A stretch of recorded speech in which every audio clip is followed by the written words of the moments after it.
Primera de Corintios 3. Primera de Corintios 3. Vamos a leer del 10 al 11. ¿Ya estamos por ahí?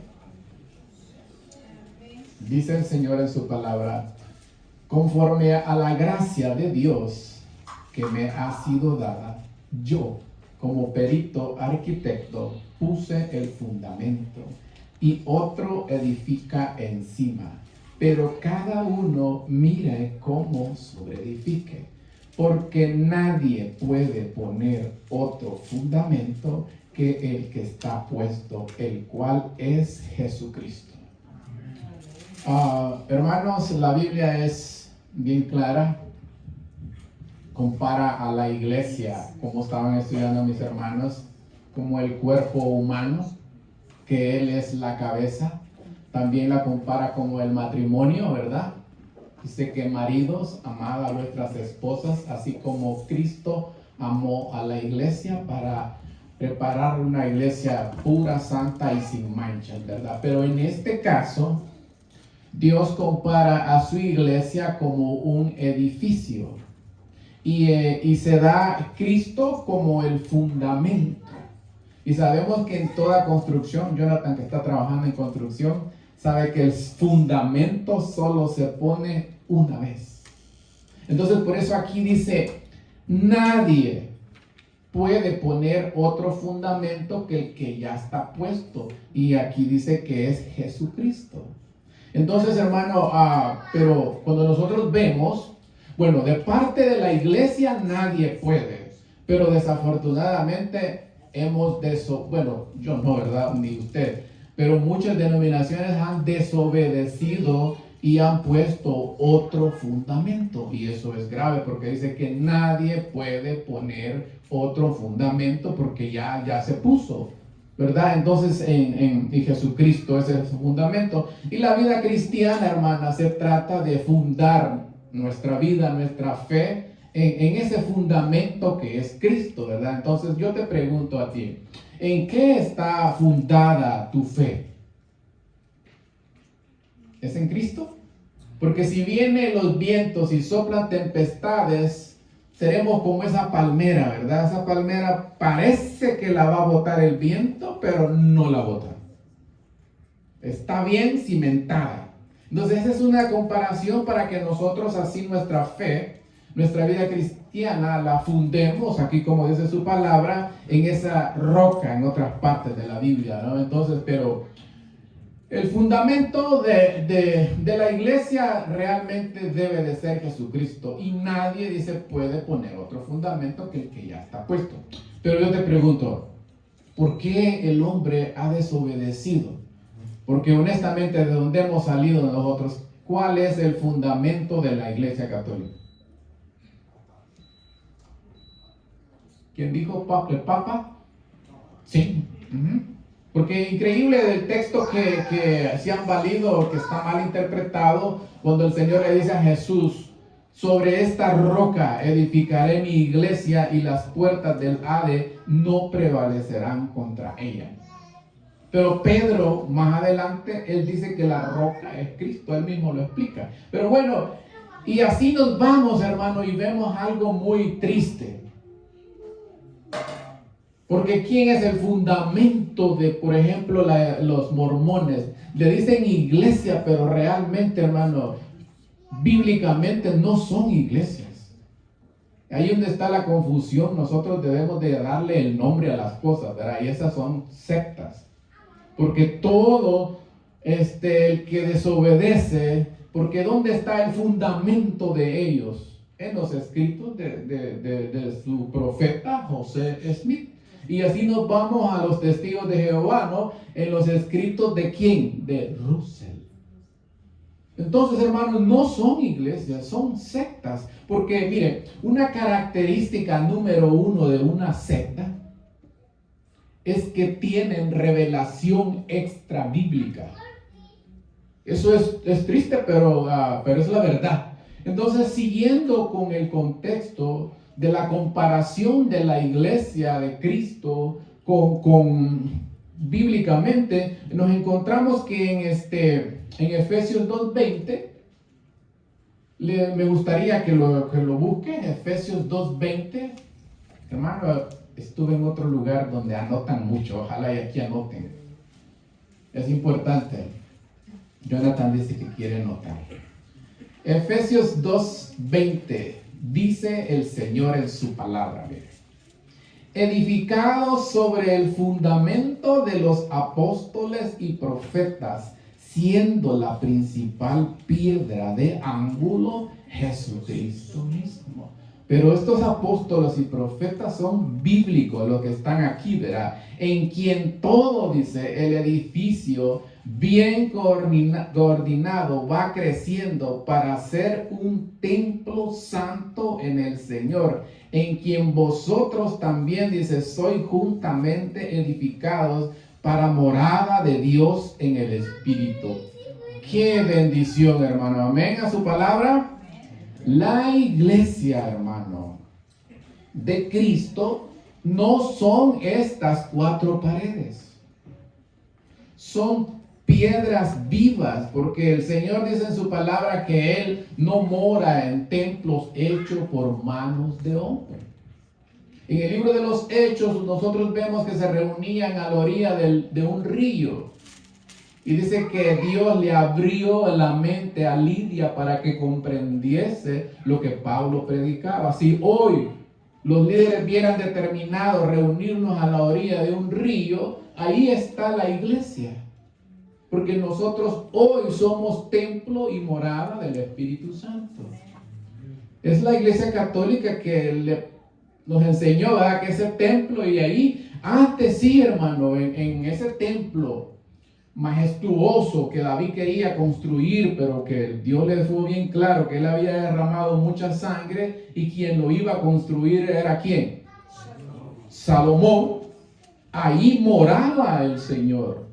Y vemos en el tabernáculo, no en el desierto, efectivamente, pero ahora, hermano, teniendo esa gran bendición, que en mí puede morar no solo Dios, sino que dice que en Juan 14:23 dice: el que me ama, mi palabra guardará, y mi Padre le amará, y vendremos a él y haremos morada con él. Hermano, es increíble. Nosotros debemos de vivir esa realidad. Pero esa realidad solo es posible cuando usted y yo nos llenemos de su palabra, y ahí está el problema. Por eso dice: el que me ama, mi palabra atesorará. ¿Cómo será una vida donde more Cristo? ¿Cómo será una vida donde more el Espíritu Santo? Hermano, es increíble. Por eso es que Moisés, cuando estuvo con el Señor en su presencia, dice que hasta su rostro, que pasaba con él, resplandecía. Gloria a Dios, así es. Así deberíamos nosotros, hermano. Pero esto no es una palabra cualquiera, es Dios el que lo dice.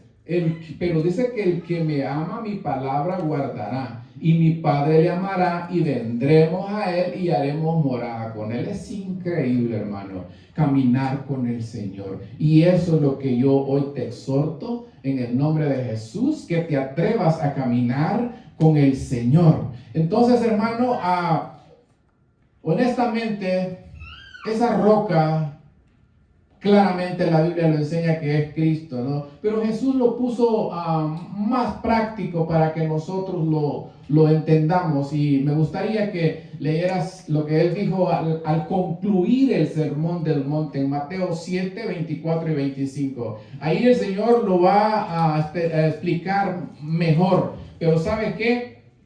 De esos dos grupos que aquí dice la palabra de Dios, aquí estamos sentados nosotros. Y si usted está en un grupo del que no es correcto, hoy puede usted pasarse al otro grupo. Dice el Señor, miren, Mateo 7, 24 y 25.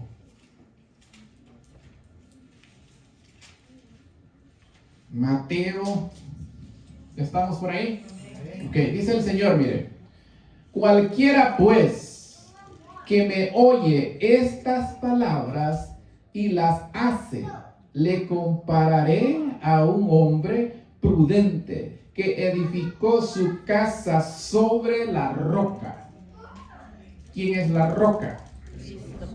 Y la roca donde tomaron agua, ¿verdad? Descendió lluvia, dice, y vinieron ríos y soplaron vientos y golpearon contra aquella casa y no cayó. ¿Por qué no cayó esa casa? Porque estaba fundada en Cristo, digamos, ¿verdad? Pero mire el otro grupo. Pero cualquiera pues que me oye estas palabras y no las hace, le compararé a un hombre insensato, como esas 5 vírgenes, ¿verdad? Que edificó su casa sobre la arena. ¿Y qué pasó? Y descendió lluvia y vinieron a ríos y soplaron vientos y dieron con ímpetu contra aquella casa y cayó. Y fue que dice, hermano, grande su ruina. Hermano, aquí sentaditos estamos identificados en estos dos grupos. Porque ¿cuál es la diferencia en construir la casa en Cristo y en doctrinas falsas? ¿Cuál fue la diferencia aquí? Aquí hay algo muy importante que te dejo de pensar ¿cuál fue la diferencia? Cimiento es el hermano, ¿sabe qué, hermano? Aquí está, vamos a leerlo. Cualquiera pues dice que el que me oye estas palabras y las hace. Porque todos oímos la palabra de Dios, ¿verdad? Pero ¿cuál es la diferencia? Como dice el apóstol Pedro, ¿verdad? Que seamos hacedores, no tan solo oidores. Jesús dijo, ¿por qué me llamáis Señor, Señor, y no hacéis lo que yo dije? Entonces, hermano, es que mi vida, ¿qué significa, mejor dicho? Te voy a hacer pensar, que mi casa está construida en la roca que es Cristo. ¿Qué significa eso? Porque los vientos van a llegar, las pruebas van a venir. ¿Y cuál es la que no va a caer? Entonces, ¿es importante? ¿O estamos construyendo en la arena? Entonces, mire, aquí bien claro, dice, lo que significa es construir mi vida cristiana, mi fe en la roca que es Cristo, es sencillamente. Es construir mi vida cristiana en las enseñanzas de Jesús, pero no solo eso, ponerlas en práctica. Entonces, cuando eso pasa, usted puede decir, mi vida está fundada en Cristo. Mi vida cristiana está fundada en la roca que es Cristo. Ahora sí, que venga ¿qué? El viento, que venga la tempestad, que soplen como dice aquí, el viento y los ríos. ¿Y qué va a pasar? No va a caer. Garantizado, el Señor dice que no va a caer. Entonces, hermano, es nuestro deber examinarnos, ¿no? ¿Mi vida está fundada en la arena o en la roca? ¿Qué dice usted? Usted sabe, ¿verdad? Bueno, hermano, vamos a seguir adelante. Hoy tenemos tiempo. Dice aquí el Señor en su palabra. Vamos a ir regresemos a Efesios, porque ahí está la otra comparación, cómo el Señor compara a su iglesia con el matrimonio. Y aquí sí, hermano, vamos a tratar con la ayuda del Señor de explicarlo mejor, ¿verdad? ¿Sí? ¿Está claro lo que estamos hablando? Ok, gloria a Dios. Mira, hermano, lo que voy a leer es una iglesia gloriosa, santa, dice aquí, sin arruga, por la cual Jesús viene. Porque usted sabe que Jesús no viene, cuando Él venga, no viene por una denominación en particular, ¿verdad? Él no viene por bautistas, por metodistas, no. Él viene por su iglesia, por miembros de vidas cambiadas, de vidas transformadas, como una novia, dice, ¿verdad? El Señor es bien claro en su palabra. Entonces, Efesios, hermano, 5:25. ¿Ya estamos por ahí? Mire esta otra comparación. ¿Ya estamos por ahí? Gloria a Dios, ¿verdad? Entonces dice aquí, mire, maridos, amad a vuestras mujeres, así que dice, como Cristo amó a la iglesia y se entregó a sí mismo por ella. ¿Para qué, hermano? Para santificarla, habiéndola, hermano, purificado en el lavamiento del agua. ¿Por qué? ¿Cómo es que nosotros bíblicamente somos santificados? Aquí lo dice, ¿no? Por la palabra de Dios. No hay otro medio, no hay otro método. Habiéndola purificado, dice, por medio del agua, ¿verdad? Por la palabra de Dios que vive y permanece. Para santificarla, habiéndola purificado en el lavamiento del agua por la palabra, a fin de presentarse a sí mismo, dice, una iglesia gloriosa, que no tuviese mancha, ni arruga, ni cosas semejantes, sino que fuese, ¿qué dice, hermano? Santa y sin mancha. Así también, bueno, sigue adelante, ¿verdad? Pero, ok, hermano. ¿Cuáles serían las características de los miembros de esta iglesia? Ayúdenme. ¿Cuáles serían las características? Aquí dio una el Señor, pero hay más, es muy amplio. Porque mire, hermano, es una realidad. ¿Estamos esperando al Señor en su segunda venida, sí o no? Eso no va. ¿Y a qué viene el Señor? Voy a preguntar. ¿Pero a qué más? Malaquías 4. ¿Quiere leerlo? Malaquías 4, del 1 al 4. No sé si los del sonido quieran ponerlo para que usted lo vea. Porque ahí está claramente a lo que viene. ¿Quiere leerlo?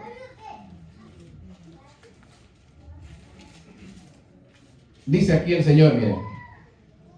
Porque he aquí viene el día ardiente como un horno, y todos, dicen, los soberbios y todos los que hacen maldad serán estopa aquel día que vendrá, los abrazará. ¿Ha dicho quién?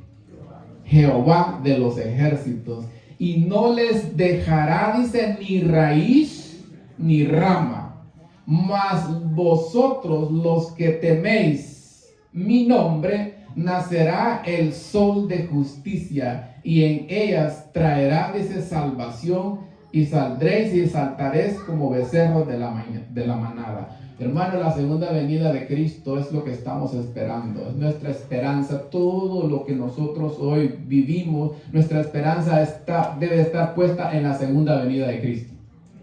Pero miren, el Señor aquí es bien claro. Dice en otras partes que Él va a venir a pagar a cada uno conforme a qué dice Mateo 25. Sí, entonces sí es un día, hermano, glorioso para todo aquel que lo está esperando, que está preparado. ¿Sí? Hoy es el día de salvación, hermano. Hoy es el día de nueva. Si yo no tengo construida mi casa en la roca, y la estoy construyendo en la arena, y quedó claro que, ¿verdad? ¿Qué es? ¿Qué es construir mi casa en la roca? Sin darle vueltas, ¿qué es? Pues quizás no les quedó, ¿verdad? Vamos a empezar de nuevo. Mire, hermano. Usted es el predicador. ¿Cómo? Usted es el predicador. Yes, gracias, hermano. Tú también. No, yo para que nosotros meditemos, pero no es con ninguna soberbia, hermano. Perdón si te ofendí. Solo digo que es construir mi vida cristiana en las enseñanzas de Jesús, y como Él lo dijo aquí, hacerlo, practicarlo, ¿verdad? Porque el sermón del monte lo que es, hermano, es la conclusión del mejor sermón predicado una vez en este mundo, en donde el Señor Jesús lo único que hizo fue explicar los 10 mandamientos. Porque si usted lee más atrás, dice, oíste que fue dicho, no cometerás adulterio. Pero yo os digo que todo aquel que vea a una mujer para codiciarla en su corazón, digo, no he venido a abrogar la ley y a los profetas, sino que dijo. Entonces, el Sermón del Monte es la explicación de los 10 mandamientos. Así como en Miqueas atrás el Señor dijo, oh hombre, Él te ha declarado lo que es bueno. ¿Y qué pide Jehová de ti? Solamente hacer justicia, amar misericordia y humillar ante tu Dios. Los 10 mandamientos condensados. Ahí están reducidos, pero ya en el Sermón del Monte Jesús lo cierra magistralmente y lo cierra en que nosotros tenemos que ser hacedores. Por eso dice que ese es el que construye la casa en la roca. Ahora sí, un poco más vuelta, pero llega a lo mismo, ¿verdad? Entonces, como Pedro es bien claro, él dice que la religión pura y sin mácula delante de Dios, ¿cuál es? Sin tanto rodeo. Visitar a los huérfanos, a las viudas en sus tribulaciones y guardarse sin mancha en el Señor. No cambia, ¿verdad? No se puede contradecir la palabra de Dios. Entonces, hermano, claramente aquí Malaquías nos muestra a qué viene el Señor. Viene a traer a la novia, a su novia virgen, ¿verdad? Y modo que se va a casar con una infiel, ¿verdad? Por eso en Ezequiel el Señor bien molesto con su pueblo porque lo adoraba en el día del Señor, este día, pero entre semana adoraban a Baal. Entonces, ¿cómo les decía el Señor? ¿Que eran infieles? ¿Que eran adúlteros? O como Santiago 4:4 dice, oh almas adúlteras, ¿no sabéis que la amistad del mundo es enemistad del Señor contra el Señor? Cualquiera pues que se considere amigo del mundo es enemigo de Dios. ¿Sí me va entendiendo? O sea que, hermano, donde nosotros cogíamos es donde el Señor aquí cierra el Sermón del Monte magistralmente. ¿Y de qué cogíamos? En que no practicamos. Predico y predico, pero no practico, ¿verdad? Entonces, por eso, hermano, pero solamente es posible obedecerle al Señor cuando yo ya sufrí esa transformación. Por eso desde el Antiguo Testamento el Señor es bien claro, ¿verdad? Y pondré, dice, en el nuevo pacto. Entonces, hermano, claramente viene el Señor claramente su segunda venida a salvar a su pueblo y desafortunadamente a condenar a todo aquel que rechazó la gracia de Dios, la que está disponible. Porque yo no entiendo hoy que yo no he construido, que no estoy construyendo mi fe en la roca, pues ¿qué tengo que hacer? Pues decir, Señor, mi vida está construida en la arena. Por eso han venido los vientos, han venido tempestades. ¿Y qué ha pasado? Y fue grande su ruina, dice. Entonces, hermano, vamos a volver a Efesios, ¿verdad? Porque estaba hablando de las características de los que realmente por lo que viene el Señor, ¿verdad? Entonces, hermano, mire, es bien fácil. Por los que viene el Señor, la Biblia dice que los que siguen al Cordero por donde quiera que va. Por los que vienen tienen el mismo pastor. ¿Quién es el pastor tuyo? Porque miren, este es el anhelo de Dios. Efesios 5, 25, 27. Para que todo pastor prepare a los miembros. Porque eso es lo que Pablo hacía. Dice el Señor en su palabra que en Gálatas 4:19 Pablo dijo, hijitos míos, por quien vuelvo a tener dolores de parto hasta que Cristo sea formado en vosotros. Entonces, por la iglesia que Jesús viene, por eso mire, tenemos que orar por los pastores. Porque el pastor es el encargado de preparar esta iglesia por la que Jesús viene. Y si no lo hace, le va a dar cuentas. Desafortunadamente usted es testigo, ¿no? El pastorado es un llamado que Dios hace. Y hoy ese es el problema, que no está pasando. Pero mire, le voy a leer rapidito por cuáles son los deberes de un pastor. Porque a veces nosotros entendemos mal, ¿verdad? Porque a veces les piden que se enfoquen en otras cosas y en lo que Dios les pide no. Entonces nosotros tenemos que orar por ellos para que cumplan y preparen esta iglesia que Dios, por la que Jesús viene. ¿O cree usted que Jesús viene por una iglesia adúltera? No. Amén. Bueno, entonces dice aquí, mire, Ezequiel 34, anótelo y esto estúdielo para que digan que yo no estoy hablando lo que yo digo. Vino a mí palabra de Jehová diciendo, hijo de hombre, profetiza contra los pastores de Israel, profetiza y di a los pastores, así ha dicho Jehová el Señor. ¿Quién es el que dice? Esto es lo que espera el Señor de los pastores. Mire, ay de los pastores, dice, de Israel, que se apacientan a sí mismos, o sea, que no alimentan, que no traen el alimento a su tiempo, ¿verdad? Que apacientan a sí mismos y no apacientan los pastores a los rebaños. Tenemos que darle buena comida a las ovejas, porque si no, ¿qué va a pasar? Mire, como el Señor nos comparó como ese animalito, es un cuidado que la oveja depende completamente del cuidado del pastor, de la guía del pastor. Porque ese animalito, aunque el agua esté contaminada, ¿sabe qué va a hacer él? Se la va a tomar. Entonces, otra función de los pastores, aquí lo dice, miren. Coméis la grosura y os vestís de la lana, o sea, por plata, como el Señor dijo, ¿va? Que después de su partida, como Pablo, venían lobos rapaces que no iban a perdonar el rebaño. Dice, coméis la grosura y os vestís de la lana, la engordada degolláis, mas no apacentaste a las ovejas, no fortaleciste la débil, ni curaste la enferma, no vendaste a la perniquebrada, no volviste al redil la descarriada. Oye, hermanos, si seguimos leyendo es algo muy duro. Pero ese es el deber de un pastor o de un encargado de una iglesia. Por eso que en las 7 iglesias, ¿a quién le habló Jesús? Primero, al encargado. Sería, digamos, si un anciano la dirige, le da al ángel de la iglesia, ¿verdad? ¿Para qué? Porque él va a dar cuentas. Entonces se da cuenta por qué nosotros tenemos que orar. Entonces los miembros, las características, para ir terminando, de esos miembros de los cuales el Señor viene, tienen las mismas características. Tienen su mismo libro de fe, que es la Biblia, ¿verdad? Y tienen un sello.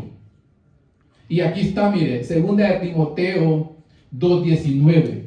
Pero el fundamento de lo que estamos hablando, ¿quién es el fundamento? Cristo, ¿verdad? Nuestro Salvador Jesucristo. Pero el fundamento de Dios está firme teniendo este sello. Este es el sello por lo que el Señor viene.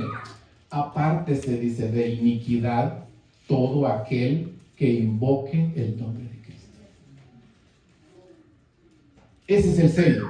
Ese es el remanente. Porque el remanente en la Biblia es lo que resta, lo que ha quedado. Como Daniel, como José, que se apartaba de ¿qué? Del pecado. ¿Cómo le voy a hacer eso a Dios y pecar contra él cuando vio a esa mujer, ¿verdad? Hoy jugamos con el adulterio, hermano, pero eso es grave. En el Sermón del Monte, por eso es que irrita este tema, cuando hay pecado en el corazón de la persona. Porque antes solo se limitaba al acto en sí, el adulterio. Y cuando Jesús dijo que con solo ver a una mujer, ¿cómo se pone el que se le van los ojos cuando no es su esposa? En lugar de decir como Job dijo, he hecho un pacto con mis ojos para no ver a una mujer. ¿Lo ha hecho usted? Hágalo, porque Dios lo pide. No podemos andar viendo lo que no es nuestro. ¿Y cuál es lo nuestro? Nuestra esposa que Dios nos ha dado. Y lo más importante de una esposa, ¿cuál es? Lo que está dentro, porque la belleza, hasta los mexicanos dicen la canción, la belleza, ¿qué dice? Cambia. Es lo de adentro, porque el Señor dice no mira las apariencias, sino que ¿qué dice? Él ve el corazón, como cuando iban a ungir a David, porque hasta aún el profeta se equivocó porque vio la apariencia, ¿verdad? ¿Sí? Entonces, hermano, este es el remanente, el que no dobla las rodillas ante Baal cuando Elías creía que solo a él había quedado. ¿Y qué le dijo la divina respuesta? Me he guardado un remanente, le dijo, que no ha doblado las rodillas ante ¿quién? Ante Baal, ante el pecado. Lo mismo hoy. Si usted es porque un remanente no es una denominación en particular, no. Son todos aquellos que no doblan la rodilla ante el pecado. Porque no se trata de irme huyendo a la selva. A mí me iban a dejar un grupo porque los líderes se fueron para Chiapas, que ya era hora de salir. Y cuando le dije yo que estaba predicando, que la luz, ¿a dónde tiene que alumbrar? En la oscuridad, en este mundo de maldad, en esta Babilonia que vemos. ¿Y qué voy a hacer escondido por allá? Predicándole a los coyotes. Y ahí la gente aquí, ¿a dónde está el amor y la compasión por el perdido? ¿Se da cuenta? Entonces, hermano, miren, lo que Apocalipsis 12:17 dice: entonces el dragón se llenó de ira contra la mujer y se fue a hacer guerra ¿contra quién? Con los descendientes de ella, los que guardan los mandamientos de Dios y tienen ¿qué? El testimonio de Jesús. En otro dice la fe, hermano, pero aquí dice el testimonio de Jesús. Entonces, ¿qué significa guardar los mandamientos del Señor? Lo que estoy diciendo, de hacer, de obedecer. Si me amáis, guardad. ¿Qué quiere decir obedecer? Entonces no se sienta mal, hermano, porque eso es lo que el Señor dijo: si me amáis, guardad mis mandamientos. ¿Y qué es tener el testimonio de Jesús? Porque esos son los que vi por lo que viene el Señor. Mire, yo pregunto, no vaya a creer por captarme, Dios sabe que no, solo es para que pensar. Porque cuando yo estudiaba eso me ayudó. Yo era bien tímido, bueno, no quiero contar. La cosa es que, mire, hermano, tener el testimonio de Jesús es sencillo. Es la vida y la obra de Jesús vivida a través de mí. ¿Y por qué ese remanente que la Biblia habla siempre ha sido perseguido por lo mismo? ¿Por qué dijo Juan en la isla de Patmos que estaba ahí preso? ¿Por causa de qué dijo alguien ahí? Por la causa de la palabra. Si usted predica la palabra, la gente se va a molestar.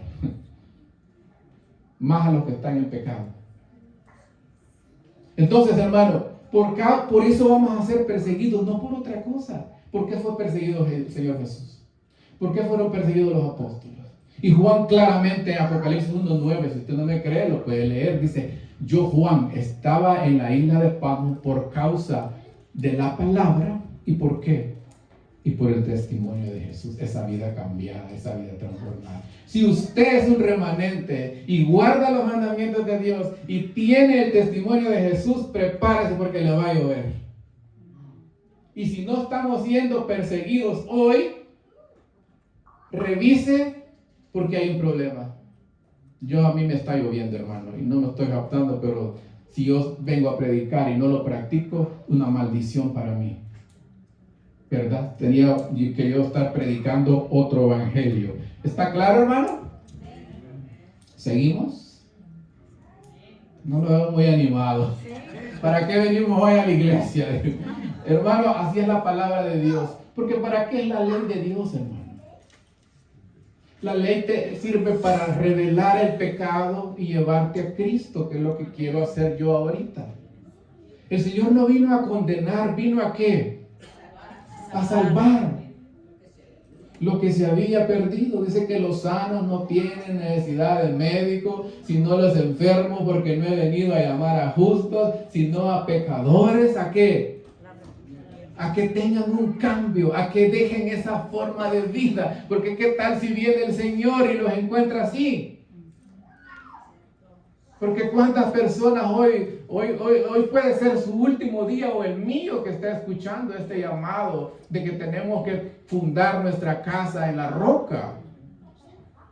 Porque vaya, imagínense lo que dice la gente, pero a salvarnos de qué viene el Señor. Bueno, de lo que dice Malaquías, de esa ira que viene, dice que va a quemar como estopa. Me dijo, pero eso me dijo una señora en THP, es al pecado. Y aquí dice claramente que al pecador. ¿Verdad? Entonces, hermano, a eso viene el Señor. Un día glorioso para uno, pero para los que están listos y para que están preparados. Porque las parábolas de Jesús en Mateo 24 y 25 tienen un significado profundo. ¿Y cuál es? Que estemos listos, que estemos preparados, porque no sabemos el día y la hora, porque para mí hoy puede ser mi último día. Por eso el Señor dice, hoy es el día de salvación, hoy es el día de ¿qué? De buena nueva. Y mire Pedro aquí cómo él explica que él no es la piedra, y lo voy a llevar al libro de los Hechos en el capítulo 4, versículo 11, porque él mismo, Pablo también explica, ¿no? ¿Quién es el fundamento? Como lo he leído, ¿quién es la roca? No puede ser Pedro la roca, ¿no? ¿Ya estamos por ahí? Este Jesús, dice, es la piedra reprobada por vosotros los edificadores, la cual ha venido a ser cabeza de ¿qué? Pedro dice, no, hermano católico, yo no soy la piedra es Cristo. En un idioma para entenderlo, ¿no? ¿Quién es la piedra? ¿Quién es la roca? Este Jesús, dice, es la piedra reprobada por vosotros los edificadores, la cual, dice, ha venido a ser cabeza de ángulo. Y mire la maravilla que viene aquí, el versículo 12. Y en ningún otro hay salvación, porque no hay otro nombre, dice, dado a los hombres en que podamos, ¿qué? ¿Qué le parece? Hermano, esta palabra que Pedro y Juan nos dejaron inspirados por el Espíritu Santo fue en medio, estaban rodeados del Sanedrín. Para ellos chocó esta gran verdad, porque ¿qué le pedían a ellos que hicieran? Que solo no predicaran en el nombre de Jesús, y si no predicaban, pues nada, ni ellos. O sea que les estaba diciendo, ustedes no son salvos. Como pueda ahorita, usted si entendió, usted puede decir, ¿soy salvo o no soy salvo? Entonces, hermano, chocó, y hasta el día de hoy sigue chocando esta palabra. ¿Por qué tan fácil? Porque, hermano, el que se va a perder sencillamente es porque rechazó a Cristo, rechazó su gracia, no confió que el sacrificio que Jesús hizo en la cruz del Calvario, ahí fue puesta nuestra justicia y su obediencia, y ya el obedecer es el resultado de lo que Él hace. Porque yo solo no puedo cambiar. ¿Podrá el pío que cambiar de color? No. Es lo que dice en el Antiguo Testamento, en el Nuevo Pacto, que Él nos iba a cambiar el corazón y nos iba a poner su espíritu. Porque en ese, o sea, cuando Dios le dice a Moisés que preparara 2 tablas, porque iba a poner su ley, es lo mismo que hoy en el Nuevo Pacto nosotros podemos vivir, experimentar, pero el corazón tiene que estar cambiado, el corazón tiene que estar transformado para que Él pueda escribir su ley, ya no en tablas, sino que en el corazón. ¿Ya? Entonces, hermano, prepárense, porque qué lindo va a ser, porque cómo Dios nos iba a pedir algo que no podíamos guardar. Y circuncidaré, dice, el corazón de ti y de tu descendencia para que ames a Jehová. ¿Quién cambia el corazón de odio? Hermano, hay esperanzas. El apóstol Pablo, el que yo desarrollé aquí de Efesios, él era un hombre que tenía un corazón de odio. Él odiaba ¿a quiénes? A los cristianos. Y quería desaparecer el nombre de Jesús sobre la faz de la tierra. Pero un día ese hombre se encontró con Jesús y su vida fue cambiada. Y si pudo con Pablo cambiarle ese corazón malo, yo te garantizo en el nombre de Jesús que puede cambiar tu corazón. Amén. ¿Lo crees? Entonces esta verdad que solo Jesucristo salva, hermano, chocó con el Sanedrín y sigue chocando porque Jesús fue categóricamente claro. Yo soy, dijo que, la verdad y la vida. Y nadie viene al Padre, dijo, sino que... ¿Se da cuenta? Y también dice el apóstol Pablo, porque hay un solo Dios y un solo mediador entre Dios y los hombres, Jesucristo. El que tiene, dice primera de Juan 5:12, al Hijo, tiene la vida. Y el que no tiene al Hijo de Dios, que es a Cristo, simplemente, hermano, no tiene la vida. Alguien quiere hoy, hermano, apropiarse de esta gran bendición. No sé si alguien hay aquí que no sea bautizado. ¿Hay alguien aquí que no sea bautizado? Levante la mano. ¿Todos somos bautizados? ¿Seguro? ¿No hay nadie? Acepte la gracia, hermano. El Señor quiere salvar. Yo me gustaría orar por alguien que no es bautizado. Hermano, hay que trabajar, porque las almas, el Espíritu las puede traer, pero usándote a ti. Y en un lugar que no hay visitas, no lo digo yo, tú tienes nombre de que vive, dice, pero estás muerto. En un lugar donde no hay visitas, hermano, preocúpese. ¿Ok? Eso es lo que el Señor dijo. Bueno, como no hay visitas, hermano, esto es lo que el Señor nos puso en el corazón. Que Dios te bendiga.